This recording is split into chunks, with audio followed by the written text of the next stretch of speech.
სულხან საბა ყორბელიანი. აქიმი და ორი სნეული.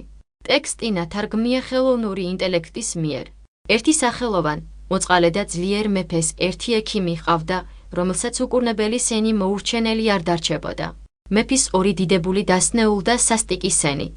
ერთი ისეთი შეკრული იყო მუცელში, 15 დღეში ერთხელ ვერ გავიდოდა და მეორე ისე გახსნილიყო, დღეში 40 ჯერ გადიოდა. დიდად დაშვრა ექიმი მათ ექიმობაზე და ვერაფრით გაჰკურნა. მეფე მრავალგზის კითხულობდა მათ ამბავს. ერთ დღესაც მოეხვია ექიმი მეფეს მუხლებზე და მოახსენა, თუ რისხვა გნებავს ჩემი, მომკალი და თუ მწყალობ, ამათ ექიმობას მომარიდე. ერთისათვის იმაზე ვაღამებ დღეს, კუჩი ცოტაზე გავიდეს და მეორესთვის იმაზე ვათევ ღამეს, როდეს მეხირსოს მისი კუჭი გასვლა. ჩემი სიმდიდრისათვის მეფეს ვევედრები და ცხონებისათვის ღმერთს. ღვთის ხვეწნა ამით დავასრულე და აწი, რომელერც ვეღირსო.